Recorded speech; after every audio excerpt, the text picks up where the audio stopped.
they'll tell you about the 721 UPREIT as well, or the 721 exchange. And I'm very, very familiar with that.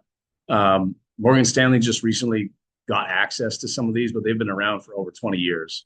And that's what we specialize in, along with the deferred sales trust. So yes, it gives you more flexibility. There's pros and cons to everything. It isn't just pure rainbows and unicorns out there with the deferred sales trust. And we can get to some of that, but there are downsides to it.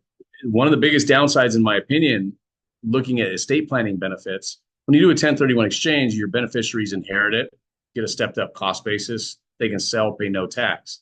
With the deferred sales trust, you don't have that. If they inherit the deferred sales trust, their two options are either continue the note payments that their parents or whoever gifted it to them or inherited it to them were receiving. So continue those same payments. Or if they say, I want to pull all the money out of the trust and just take the cash, they will have to pay long-term capital gains taxes because they receive no stepped up cost basis. So that is a big difference between the deferred sales trust and the 1031 exchange investment to be aware of. For sake of time, I'll keep rolling through some slides here. The deferred sales trust benefits are flexible payment options, liquidity and diversification if you need it, especially the liquidity portion. I always recommend diversification. Ongoing tax deferral, potentially enhance retirement income, maintain family wealth, and it could be a 1031 exchange or rescue or alternative. So if you have a failing 1031 exchange, this could potentially come in, help defer those capital gains taxes still, and get into a deferred sales trust. Yeah, I mean, it depends on the qualified intermediary that you're working with. If it gets to the 46th day and you don't have anything ID'd, then there's no need to continue to wait till the 180th day. You can take out the funds, but then some are very, sticklers on, we got to wait till the 180th day, 181st day before we transfer these funds to you. So it's a discussion with your qualified intermediary that you would need to have, right? For them to release those funds to another strategy. Yeah, not directly to me, but yes, to the estate planning team in an account. Correct. Correct. Correct. Good questions. So DST history and credibility. Again, this is another, I consider it a potential, just something to be aware of. The deferred sales trust is an installment sale. It's basically following Section 453 of the tax code. They've been around for over 25 plus years, and there are other different strategies out there, but the estate planning team has been marketing this for 25 plus years. It's been reviewed by IRS, reviewed by national tax law firms. They've created over 2,000 of these types of trusts for individuals all over the country.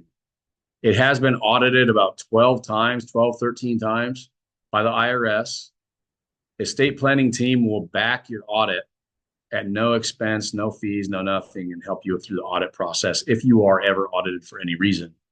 There is no private letter ruling from the IRS saying the deferred sales trust works and is approved and is qualified, right?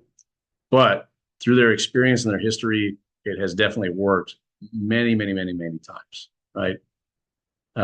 So I'll just mention that real quick. So if you have yes. an accommodator yes. who wants to wait to do 181, one could identify this as their replacement property on day 45, right? I don't know if it would qualify because it's not real estate, but it would just have to come in and save the exchange, and they would have the exchanger would have to discuss it with the qualified intermediary and say, I want these funds transferred here. Don't transfer them to my account. Yeah. Good question. May I ask a question on sales? Or would that throw you off? We'll see. So my, basic understanding of installment sale is that if I were an individual and I have another individual buying and I sell them my asset, let's say multifamily unit, and ask for terms. Yep. And the stuff that I've looked at is something like a portion of the principal and a healthy interest payment. Yeah. And we do that over 5 or 10 years or 5 years of the balloon or something like that. Correct. Such that they get financing and I get a portion that I pay on my regular tax rate and a Right. portion that would be capital gains tax, by taking principal from that. Right. That is what I understand as an installment sale. And you're saying that this falls under the same code? It does. It does. It's better, more flexible, it seems. It's a little better It- administrative. I see some advantages. Yeah. I just wanted to understand that a regular installment sale could have some similar benefits Yes. because I could decide in terms of. 100%. 100%. The only thing it takes, I mean, one of the big things it takes away is the risk of, especially with a business, but in real estate too, if something ever were to happen and you were to have to take that asset back, is it at a lower value now? Is it worth less now? What has happened, especially in a business transaction? But in a regular real estate transaction, I would say there's not as much risk, I guess. But it takes away a lot of that risk because property is sold or the business is sold. All of the funds are now inside of the trust. And now you're just determining how you receive those funds or if you ever receive them, if you just collect interest. Right. Instead of waiting for the buyer to hopefully they pay you the funds over time, the whole transaction is done. All of the funds are in a trust. And from there, you dictate how you receive those funds. Right. So the buyer in his scenario has to give all of the money for the sale, not just driven into you for about to him. Correct. But if there is an installment sale like that, I have heard of it being used to where they will send like a payment up front. And then every year you could add more to the trust. Okay. So you can still use the trust in conjunction with a typical installment sale. Oh, okay. Yeah. Yeah. Good questions. Can you talk about the other downfall, which is only 70% should be invested in real estate? Yes. So because the estate planning team is a network of financial advisors, you can't say if you sold a property for $5 million, put all the money in the trust, let it sit there for a year or 2, 3 years, and you say, hey, I found a great opportunity to go buy another property for $5 million. The estate planning team typically frowns on that. They want to keep at least 30% of the funds in some kind of managed money vehicle, stock, bond portfolio, financial, securitized investments, right? Otherwise, there's no benefit for them and their trustees to be managing those assets anymore, the advisors. So the general rule of thumb is that you can take about 70% of those funds and go buy and purchase real estate with the funds in the trust. There are some hoops to jump through when doing that, but it still qualifies as tax deferral status when doing that. For example, one of my clients, he is very good at doing single family rental homes in the North Carolina, Tennessee area. And he's done it over and over again. And so he said, I'm going to go buy a home with the funds in the trust. What they do, what the estate planning team does, is they create an LLC that is a partnership with the trust and the individual or the seller, who sold the property or whatever it may be. And they go and purchase that property in the name of that new LLC which has a partnership with the trust, right? So you can use the funds in the trust to go purchase that property through the new LLC. And then from there has to be some kind of payments made back to the trust to show that it was beneficial for the trust to make that investment. Does that make sense? So it's all doable, but there are a few more hoops to jump through. No.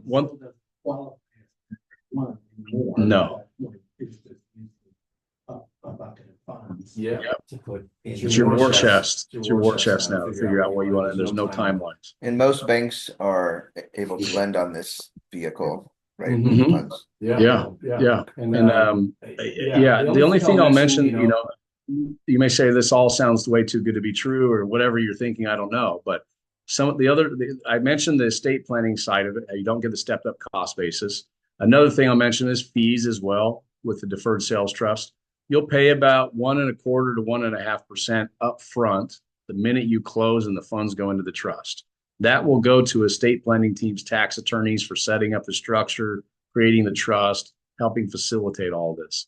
From there, the estate planning team and their trustee is going to charge about 75 to 85 basis points, which is 0.75 or 0.85% per year to manage and oversee the funds in that trust. Plus, you pay an advisor like myself another 0.5 to 0.75% per year to manage the funds in the trust. So overall, you're looking at 1.5% per year on the funds in that trust.